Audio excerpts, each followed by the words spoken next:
अरे इस गवार के घर कौन जाएगा अमित? तुझे भी यही मिली थी? इस गवार को बहलाया है, मिक्सी चलाना तक नहीं जानती। उस दिन गीजर फूंक दिया इसने और तू कहता है इसके गांव चलो। हमसे एक गवार नहीं झेली जाती है तो भला पूरा खानदान कैसे झेलेंगे? मैं तो नहीं जाऊंगी, सास निहारिका ने अपने बेटे अमित से कहा, जो कि कमरे में अपनी पत्नी के घर से भाई के बेटे होने की खबर लेकर आया था। उसने कहा, माँ आपको अच्छा लगेगा, एक बार चलकर देखिए। लेकिन निहारिका जी ने बहुत बेरुखी से मना कर दिया और बोली, अमित मैं पार्लर जा रही हूँ, 2-3 घंटे लग जाएंगे। अपनी पत्नी से कह देना कि अपने पापा जी को खाना दे दे। अमित ने कहा, अरे माँ उसका नाम भी है निहारिका जी।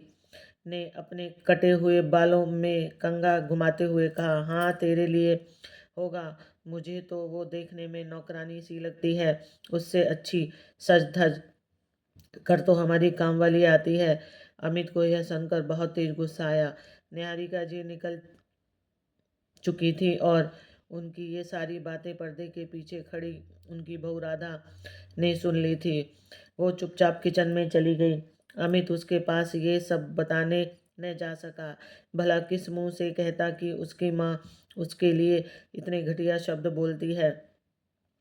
राधा किचन में खड़ी रो रही थी। उसे वो 6 महीने पहले वाले पल याद आ रहे थे, जब अमित उसके गांव में अपने प्रोजेक्ट के लिए आया था। अमित एक कंस्ट्रक्शन कंपनी में इंजीनियर था और एक कंस्ट्रक्शन के काम के लिए इस गांव में गया था जहां राधा रहती थी। अमित को गांव में एक कमरा रहने के लिए चाहिए था और वो इधर उधर घूमकर कमरा तलाश रहा था। गांव के एक मजदूर ने उसे राजावत सिंह के घर का पता बताया, जिनके घर में एक हिस्सा खाली पड़ा था। अमित अकेला था, इस कारण गांव में कोई कमरा देने को तैयार नहीं था। 2 दिन से वो टेंट में रात गुजार रहा था। अमित राजावत सिंह के घर जा पहुंचा और बाहर बनी बैठक में बैठ गया। किसी ने अंदर जाकर राजावत सिंह को खबर कर दी थी। वो नाश्ता कर रहे थे और परदेसी को बैठाने के लिए कह दिया था। अमित ने आधा घंटा इंतजार किया। इतनी देर में एक लड़का एक बड़ा गिलास लस्सी और एक प्लेट में मावे के पेड़े उसके सामने रख कर चला गया। अमित ने झिझकते हुए पहले इधर उधर देखा कि कोई देख तो नहीं रहा। फिर उसने लस्सी का गिलास उठाकर मुंह में लगा लिया। अमित बोल उठा, अरे वाह, ऐसी लस्सी तो मैंने कभी नहीं पी। खाने के लिए पेड़ा उठा ही रहा था कि उसे किसी के हंसने की आवाज़ आई। उसने दरवाजे पर देखा तो पीला दुपट्टा लहराता दिखाई दिया। वो उठकर देखने चला तो वहाँ कोई नहीं था। कुछ देर राजावत सिंह वहाँ आ पहुँचे। गांव के अच्छे रसूख वाले व्यक्ति थे और सारा गांव उनका सम्मान करता था। वो पढ़े लिखे लोगों का बहुत सम्मान करते थे। अमित इंजीनियर था तो खुशी से मिलने आ गए। बैठते हुए कहा, बताइए इंजीनियर साहब, क्या सेवा कर सकते हैं आपकी? अमित ने कहा, अरे नहीं नहीं, कोई सेवा नहीं। उन्होंने फिर से कहा, सेवा नहीं तो फिर क्या काम आन पड़ा? अमित ने झिझकते हुए कहा, मुझे रहने के लिए एक कमरा चाहिए। गांव तक आने वाली सड़क को हाईवे से जोड़ा जाएगा, जिससे गांव के लोगों का समय शहर जाने में कम लगेगा। 6 महीने का प्रोजेक्ट है, तब तक टेंट में तो नहीं रह सकता। राजावत जी ने कहा, सही बात है इंजीनियर साहब, आप इतने पढ़े लिखे, कोई मजदूर थोड़े हैं जो टेंट में रह लेंगे। अमित ने कहा, आसपास कोई कमरा मिल जाता तो। अमित कहकर बीच में ही रुक गया। राजावत जी ने आवाज़ लगाई, अरे जरा हुक्का बनाओ। फिर अमित से कहा, इंजीनियर साहब, कमरा तो हमारे ही घर में खाली है और हम दे भी देंगे, मगर बहू बेटियों वाला घर है, जरा ध्यान से। अमित ने कहा, आप चिंता मत कीजिए, मैं ध्यान रखूंगा। राजावत जी ने उठकर अमित को अंदर ले जाकर कमरा दिखाया और कहा, खाने वाने की चिंता मत कीजिएगा, इधर सब ही मिल जाएगा। हमें भी आपकी सेवा का मौका मिल जाएगा। कमरा काफ़ी ठंडा था और अलमारी भी बनी थी। अमित ने कहा, मैं सामान लेकर शाम से ही आ जाता हूँ। अमित चला गया और शाम को आ गया। 7 बजे तक अमित आया और उसने अपना सामान रख दिया। जब तक राजावत सिंह ने कमरे में पंखा और बेड लगवा दिया था। साफ सफाई भी अच्छे से हो चुकी थी। कमरे के साथ ही बाहर बाथरूम बना हुआ था। अमित ने सामान रखा और बेड पर बैठकर देखने लगा। कमरे के आगे बड़ा सा आंगन था और दूर से ही घर का गेट नजर आता था।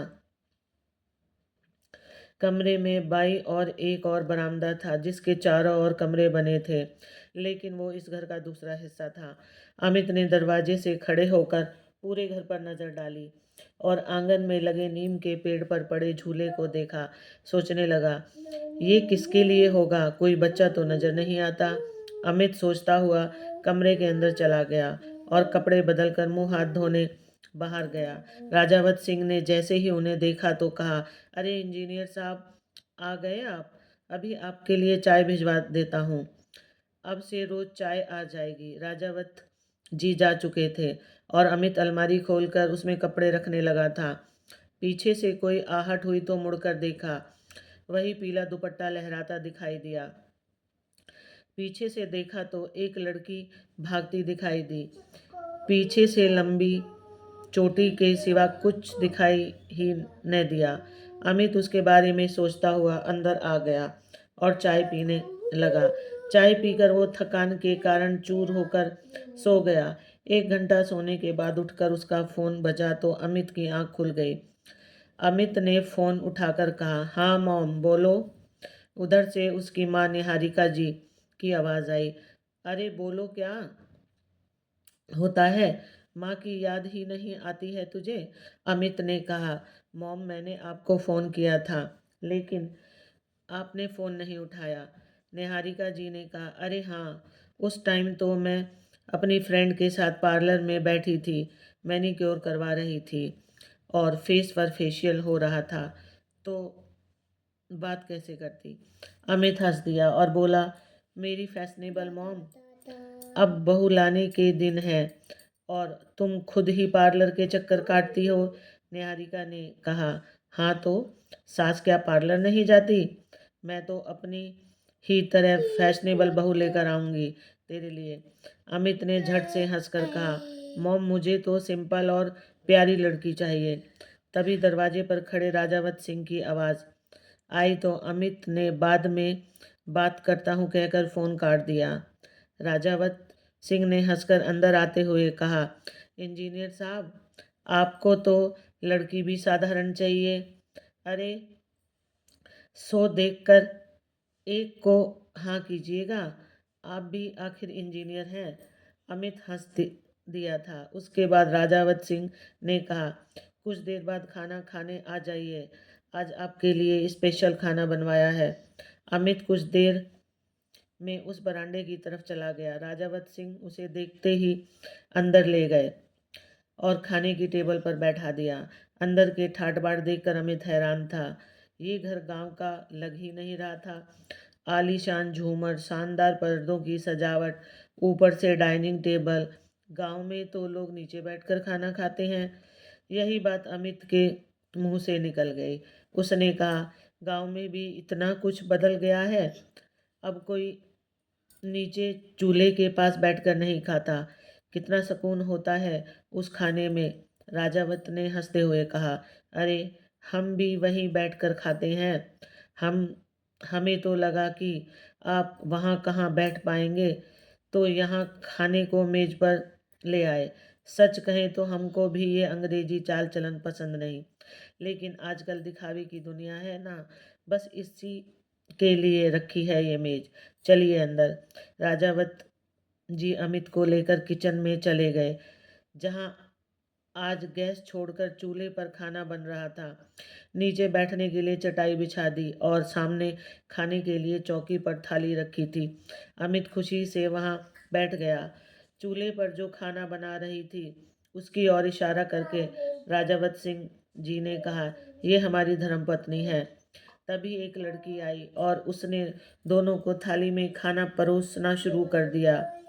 वही पीले सूट वाली लड़की। अमित उसे देखता ही रह गया। वो भी नज़र चुराकर अमित को देख रही थी। अमित अब उसे ध्यान से देख रहा था, जिसे वो कब से सामने से देखना चाहता था। राजावत सिंह जी ने कहा, ये हमारी बहन है राधा। ये बीकॉम सेकेंड ईयर की पढ़ाई कर रही है, कंप्यूटर भी जानती है और बहुत गुणी और समझदार है मेरी बहन। अमित को इस लड़की में जिज्ञासा पैदा हो गई थी। वो अमित से डरती थी और अमित उसे देखना चाहता था। एक दिन रास्ते में टकरा गई और अमित ने उससे पूछ लिया कि अगर उसके जैसा पढ़ा लिखा समझदार लड़का उससे शादी करना चाहे तो क्या वो शादी करेगी। उसने ये बात जाकर अपनी भाभी को बताई और भाभी ने राजावत जी को बता दी।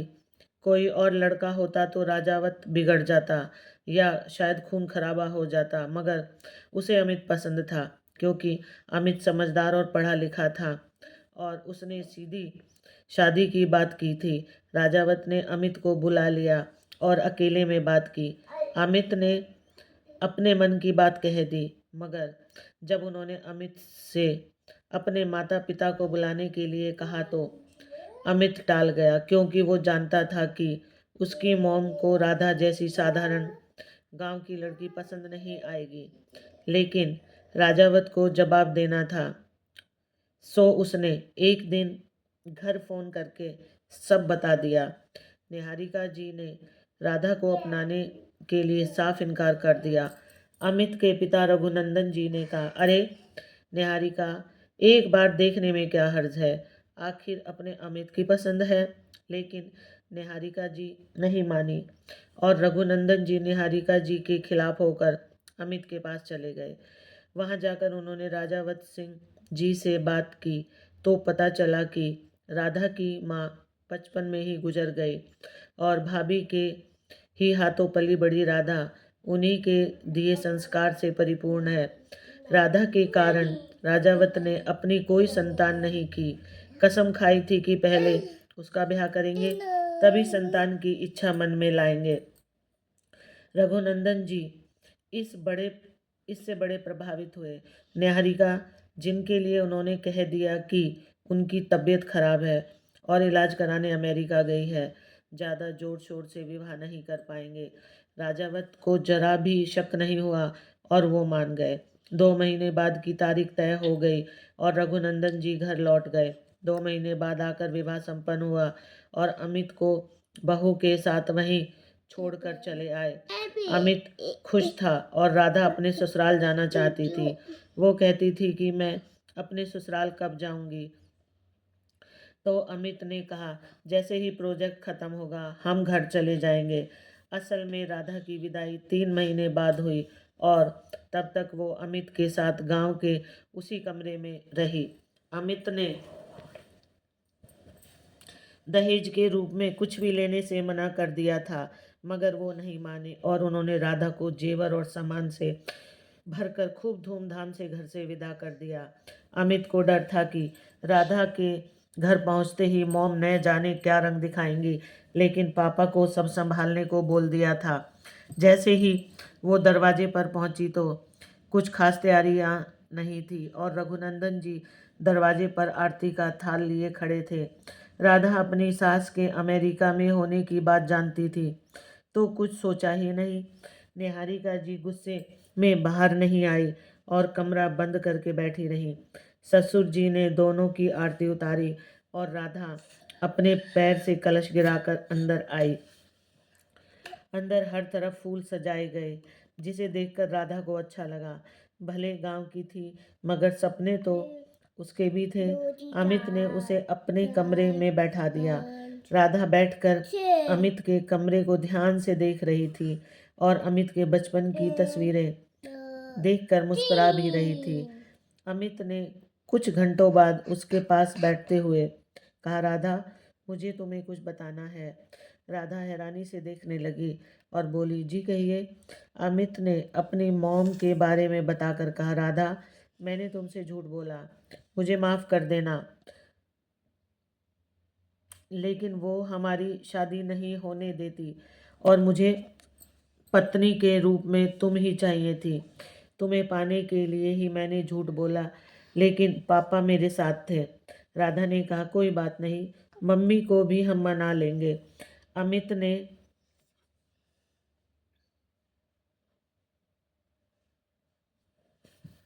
अमित ने कहा, राधा इतना आसान नहीं है मेरी मॉम, नई जमाने की है, अभी तुम मिली नहीं हो।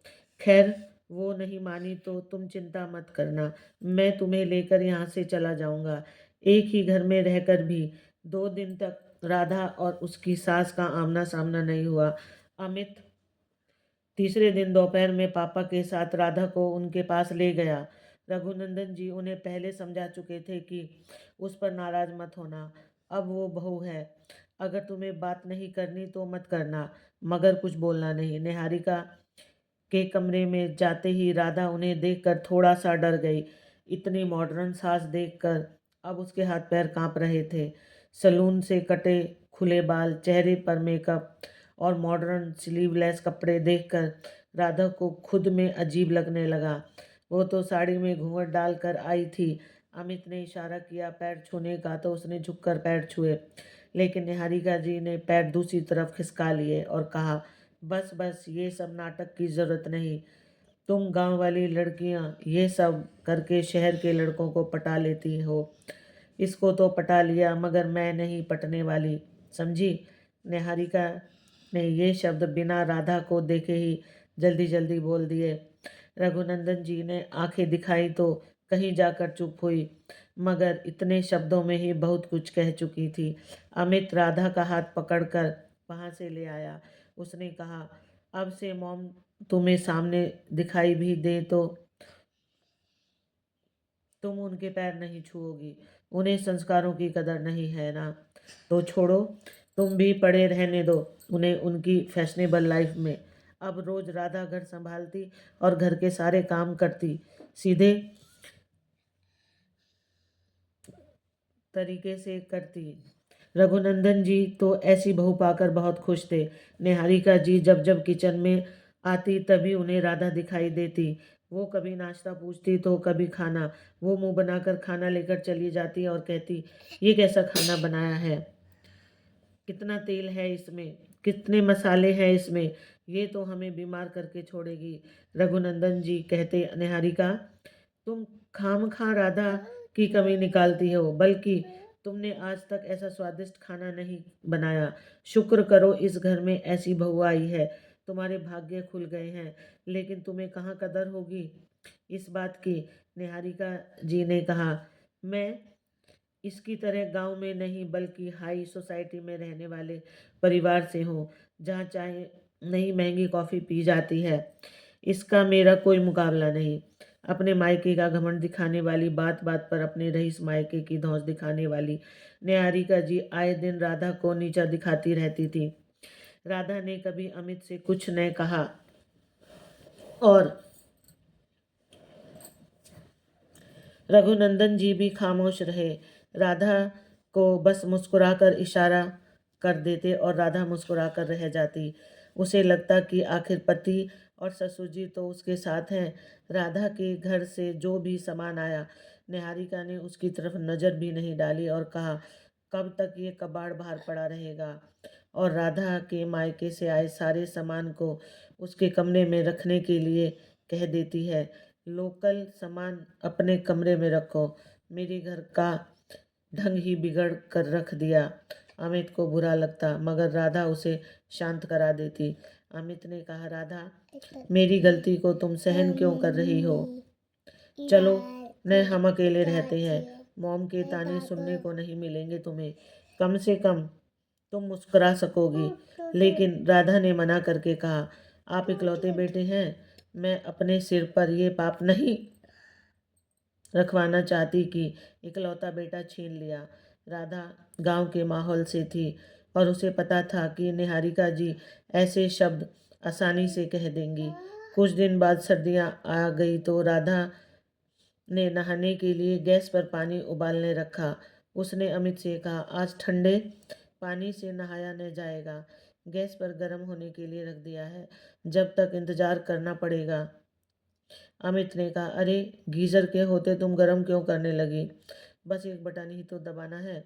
राधा को पता राधा को कुछ पता ही नहीं था, तो अमित से पूछकर गीजर का बटन ऑन करने चली गई।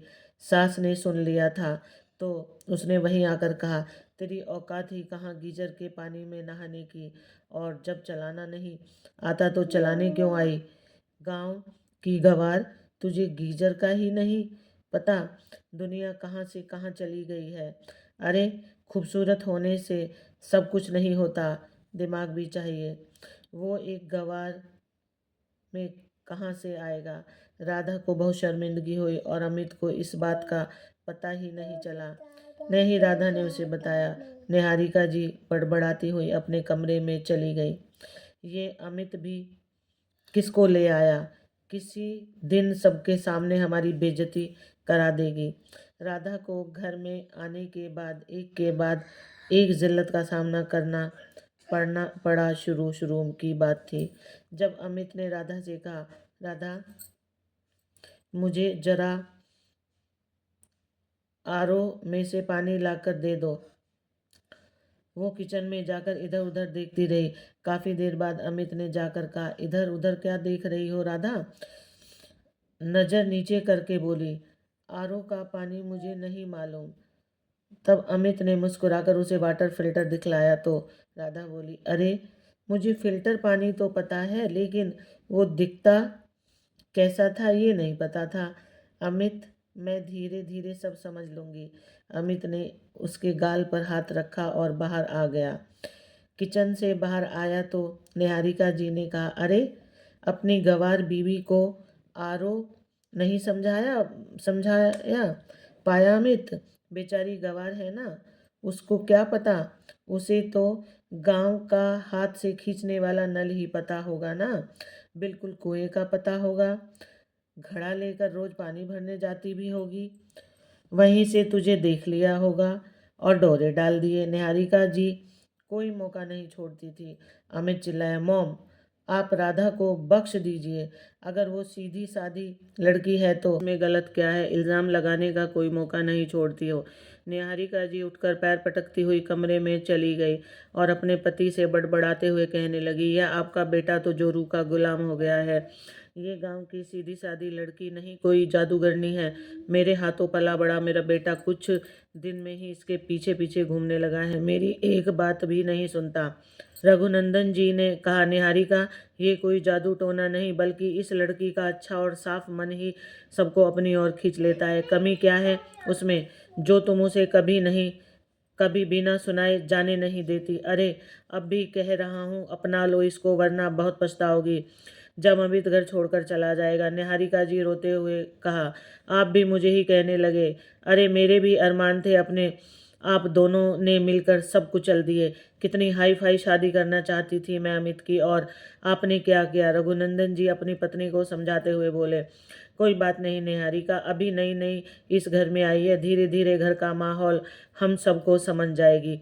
थोड़ा उसको हमारे घर के माहौल के हिसाब से एडजस्ट होने का समय तो दो। रघुनंदन जी के समझाने पर निहारिका जी उस वक्त के लिए समझ गई, लेकिन फिर भी अपनी हरकतों से बाज नहीं आई।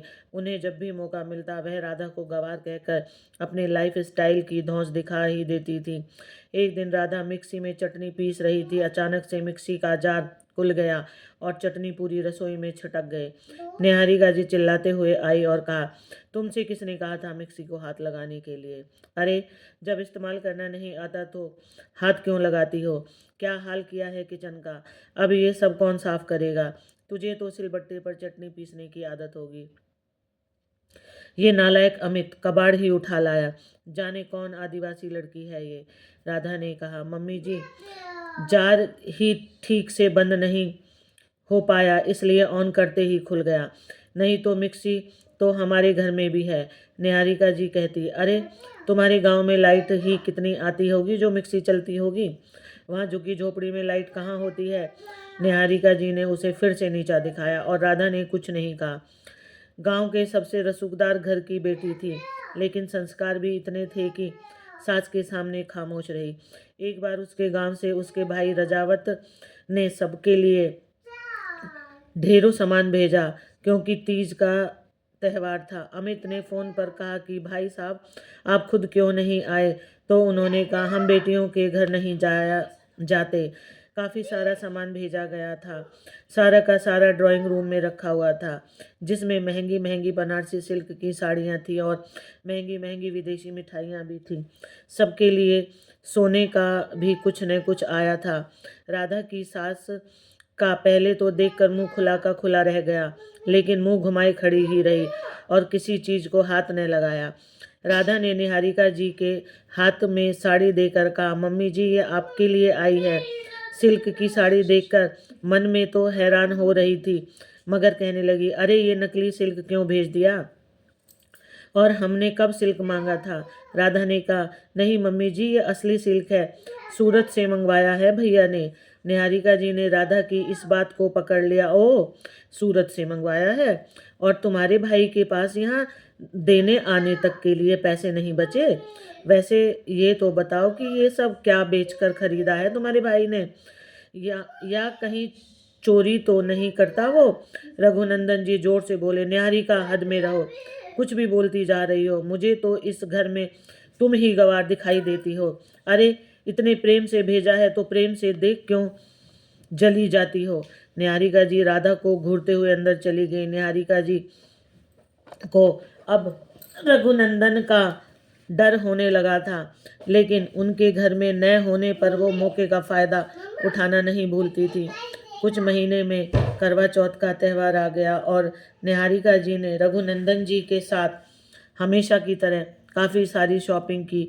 बार बार पार्लर के चक्कर लगाती हुई निहारिका जी ने रघुनंदन जी से कहा, अरे निहारिका, तुम्हारी बहू का पहला करवा चौथ है, इसको भी पार्लर ले जाओ साथ में। अमित सामने बैठा था, इस कारण वो कुछ बोलती नहीं। अमित ने कहा, हाँ राधा तुम भी पार्लर जाओ, देखे इस बार कौन सुंदर दिखता है, मॉम या तुम। इस बार पर निहारिका जी के तन बदन में आग लगी और उन्होंने राधा से बदला लेने का मन बना लिया।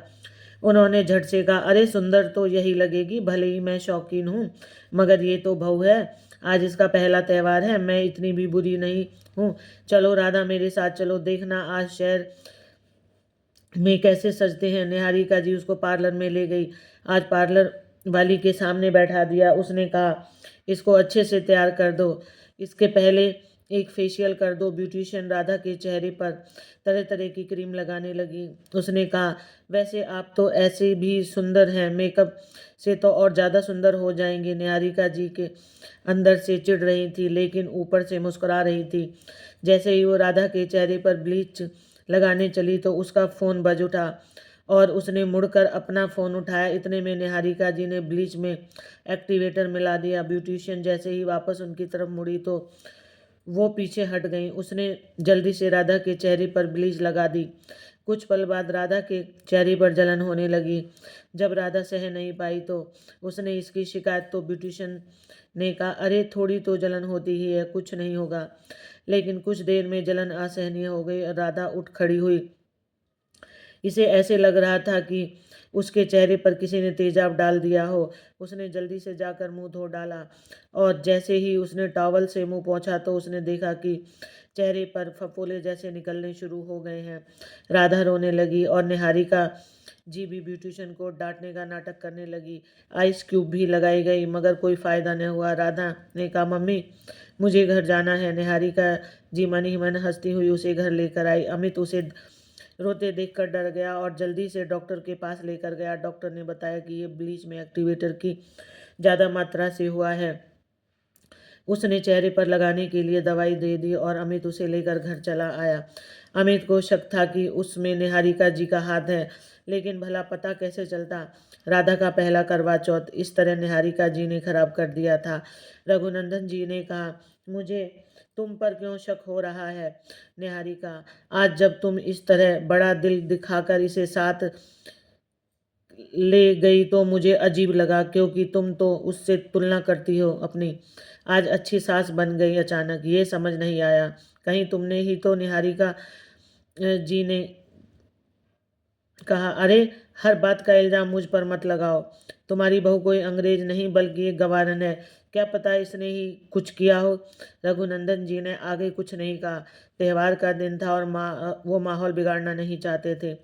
राधा को अमित ने सुंदर साड़ी लाकर दी, जिसे पहनकर वो दुल्हन सी लग रही थी। पूजा के बाद अमित ने उसे एक सोने का नेकलेस दिया, जिसे देखकर निहारिका जी जल भुन गई। मन में सोचने लगी, पता नहीं क्या कर दिया है इसने अमित पर।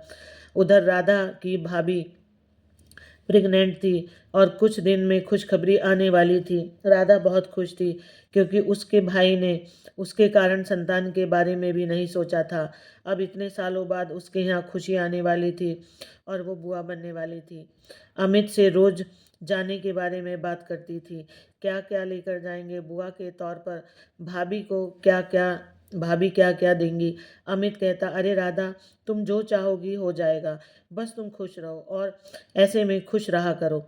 निहारिका जी को ये सब पता चला तो मन में कहने लगी, अब फिर से मेरे बेटे को इस झुग्गी में ले जाने के लिए तैयार है ये गवार। एक दिन खुशखबरी आ ही गई, रजावत सिंह के यहाँ बेटा पैदा हुआ है। निहारिका जी मॉडर्न होते हुए भी लड़का होने की खबर से विचलित हो गई।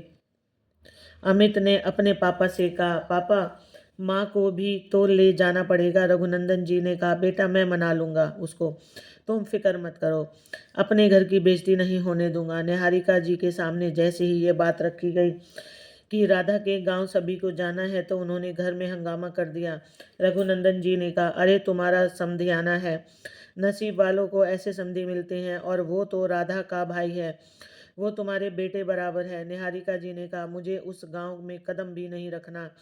जाने किस झुग्गी झोपड़ी से आई है, इस गवार के घर जाकर मैं अपना स्टेटस खराब नहीं करना चाहती। अमित ने जोर से चिल्लाकर कहा, ठीक है, मत जाइए। आप अगर किसी को इज्जत नहीं दे सकती तो उसका अपमान करने का भी आपको कोई हक नहीं। आपको, मैं राधा के साथ रहूंगा, यहाँ अब कभी नहीं जाऊंगा। अमित ने निहारिका जी से गुस्से में कह दिया और राधा से भी कहा, आप अपना सारा सामान पैक कर लो, हम यहाँ से जा रहे हैं, अब से कहीं और जाकर रहेंगे, और तुम चिंता मत करो, हम भैया के यहाँ जरूर जाएंगे और पापा भी आएंगे। रघुनंदन जी ने कहा, मैं तो जरूर आऊँगा, भले कोई आए ना आए। राधा रोती हुई कमरे में चली गई। अमित के बार बार कहने पर उसने सामान पैक करना शुरू कर दिया।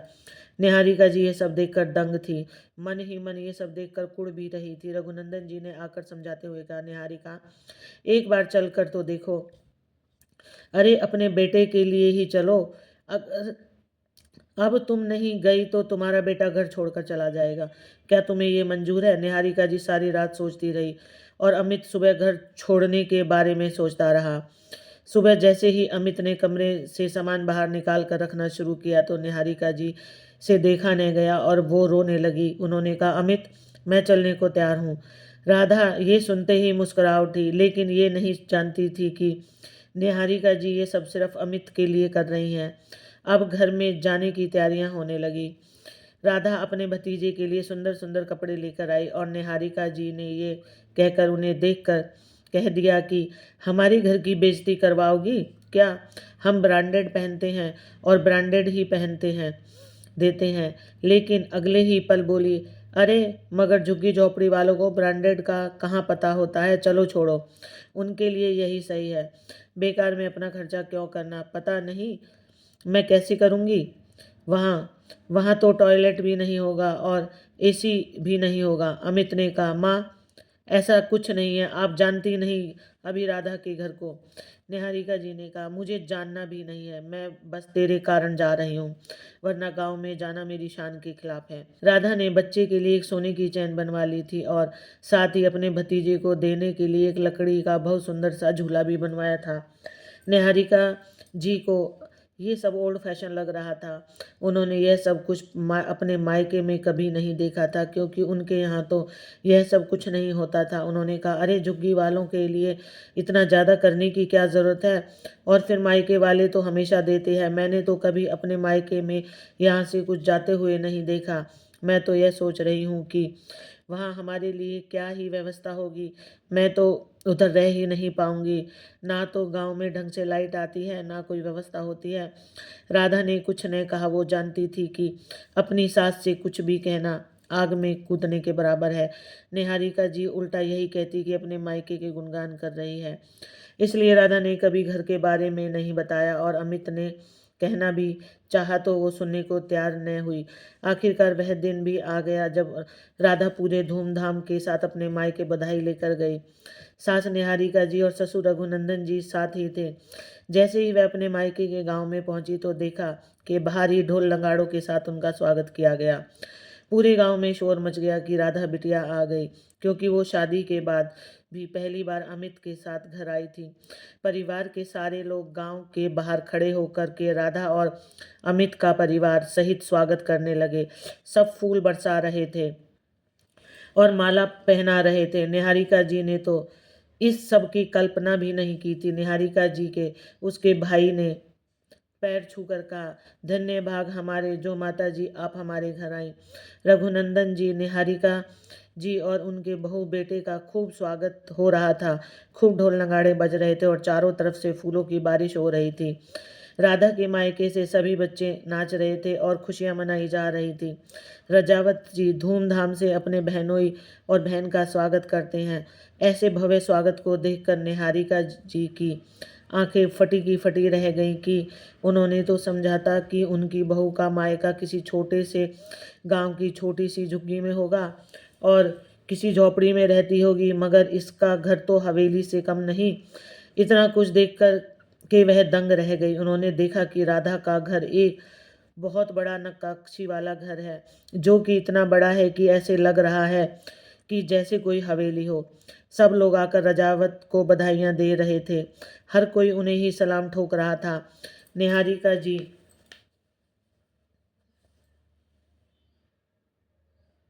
इतना भव्य स्वागत देखकर हैरत में थी। उन्होंने तो बहू को गरीब समझा था, मगर ये तो गांव की राजकुमारी निकली। पूरा गांव राधा को पलकों पर बैठा रहा था। राधा अपनी सास को मायके का घर दिखाने लगी और निहारिका जी स्तंभ सी उसके पीछे पीछे चलकर घर को देखने लगी। सारे कमरों में एसी लगा था। हर कमरे की छत में बढ़िया महंगे झूमर टके थे। नक्काशीदार डाइनिंग टेबल भी बाहर से मंगवाया गया लगता था। इतना शानदार घर देख करके निहारिका जी के होश उड़ चुके थे।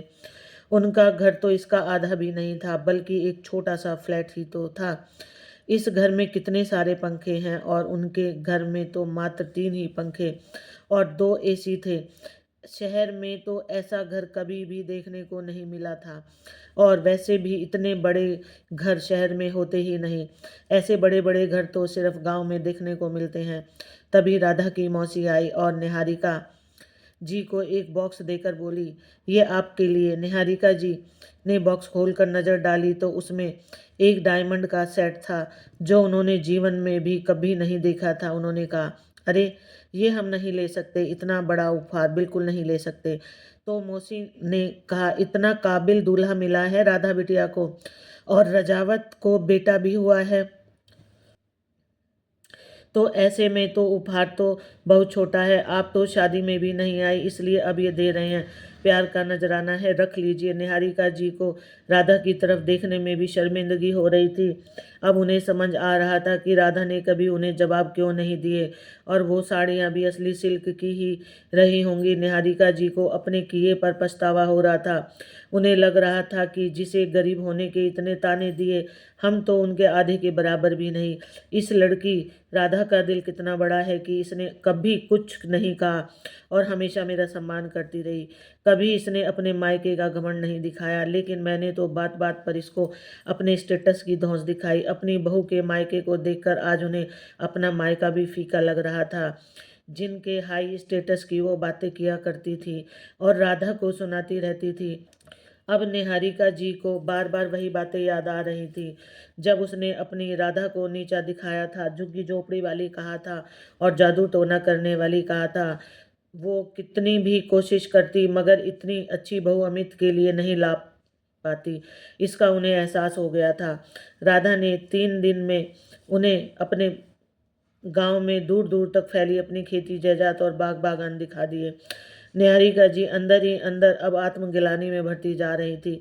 उन्हें लग रहा था कि कब मौका मिले और वो राधा से अपने शब्दों के लिए माफ़ी मांगे। निहारिका जी का बदला स्वरूप देखकर राधा भी खुश थी। अमित ने इन 3 दिनों में निहारिका जी से जो कोई बात नहीं की, वैसे तो उसे अपनी मॉम से इतनी शांति की कोई उम्मीद ही नहीं थी, और वो भी उन्हें शांत देखकर हैरान था। अगले दिन घर वापसी थी और रजावत ने विदाई के समय फिर से अपनी बहन और ससुराल वालों को उपहार से लाद दिया। निहारिका जी देखती रह गई कि किस प्रकार उनके भाई ने उनकी बहू बेटे को पूरे सम्मान के साथ विदा कर खूब सारे उपहार दिए हैं। इसी भाई के लिए उन्होंने उनकी बहन से भिखारी शब्द कहा था, बल्कि रजावत की बराबरी तो निहारिका जी कर ही नहीं सकती थी। राधा तो घर से भतीजे के लिए इतना सब लेकर नहीं आई थी जितना यहाँ से लेकर जा रही है। रजावत ने कहा, हम बेटियों से लेते नहीं बल्कि देते हैं। ये अपने भतीजे के लिए लाई तो सिर आंखों पर, मगर अब मेरा भी तो फर्ज है अपनी बहन को देने का। निहारिका जी ने नज़र झुकाने को मजबूर हो गई। मायके से विदा होकर राधा सास ससुर के साथ ससुराल आ गई। घर जाकर राधा अपने काम में लग गई, लेकिन निहारिका जी कुछ बदली बदली और खामोश थी। उन्हें समझ में नहीं आ रहा था अपनी राजकुमारी जैसी बहू से किस मुंह से बात करें। उन्होंने एक दिन उसके कमरे में जाकर कहा, राधा, तुम्हारे मायके में तो सब लोग इतने पैसे वाले हैं और हम उनके अंश मात्र भी नहीं। मैं हमेशा तुम्हें नीचा दिखाती रही, लेकिन तुम्हें कुछ भी नहीं कहा और न ही सच्चाई बताई। तुमने मुझे कभी क्यों नहीं जताया कि तुम इतने अच्छे परिवार से हो? ये तुम्हारे संस्कार थे कि तुमने नहीं कहा। लेकिन मैं काफ़ी शर्मिंदा हूँ तुमको अपनी दबंगई दिखा करके। मुझे अब बहुत बुरा लग रहा है। मुझे माफ़ कर दो, प्लीज़ मुझे माफ़ कर दो। अमित हैरानी से अपनी माँ को बैठा देख रहा था। राधा ने कहा, मम्मी जी, मैं बचपन से ही माँ को खो दिया। भाभी ने ही पाला और माँ का प्यार भी दिया, मगर आपको माँ कहा तो माँ याद आ गई, इसलिए कभी कुछ न कह सकी। यह सोचकर कि अगर मेरी माँ मुझे कुछ कह देती तो क्या मैं उन्हें कभी कुछ कहती? नहीं ना, इसलिए नहीं कहा। आप तो माँ हैं मेरी, बुरा क्या मानना। निहारिका जी ने कहा, राधा, ये कहकर तुमने मेरा सम्मान बढ़ा दिया और मैं माँ का जरा सा फर्ज अदा नहीं कर सकी। उस दिन पार्लर में मैंने ही ब्लीच में एक्टिवेटर मिला दिया था। बेटा, मैं अपना गुनाह कबूल करती हूँ, मुझे माफ़ कर दो। मैं कितना नीचे गिर गई थी। निहारिका जी रो रही थी और अमित बैठा बस देख रहा था। राधा ने कहा, मम्मी जी, मुझे मालूम है कि उस दिन आपने क्या किया था, लेकिन मैं कुछ करती उससे पहले ही ब्यूटिशियन ने लगाना शुरू कर दिया था। उससे मैं कुछ नहीं कहना चाहती थी, वरना आपका अपमान होता। इस कारण उसे अपने चेहरे पर लगाने दिया, ये जानते हुए भी कि ब्लीच से मेरा चेहरा जल भी सकता है। निहारिका जी की आंखें फटी रह गई और अमित भी उठकर खड़ा हो गया। अमित ने कहा, राधा, तुम जानती थी फिर भी मॉम की हरकत पर पर्दा डाल दिया। अगर तुम्हारा चेहरा और खराब हो जाता तो समय रहते तुम्हें धो लिया। अमित हैरान था कि कोई लड़की खास सास की हरकत ऐसे कैसे छुपा सकती है। निहारिका जी राधा के कदमों में गिर गई और माफ़ी मांगने लगी। तभी पीछे से रघुनंदन जी आए और बोले, मुझे तो उसी दिन पता था कि ये हरकत निहारिका की ही है। राधा ने तुरंत कहा, पापा जी, मुझे तो अब मम्मी जी से कोई शिकायत नहीं है। अमित ने इनके खिलाफ जाकर शादी की, बस यही इसका ही असर था। लेकिन अब तो मम्मी जी ने अपनी गलती मान ली है, तो मुझे भी कोई शिकायत नहीं है। रघुनंदन जी ने कहा, देखा निहारिका, मैंने कहा था ना कि तुम नसीब वाली हो जो तुम्हें ऐसी बहू मिली है। चलो, देर आए दुरुस्त आए। इसके बाद निहारिका जी राधा के साथ मिलजुल कर रहने लगी और उसे बहुत प्यार सम्मान देती थी। राधे राधे। आपको ये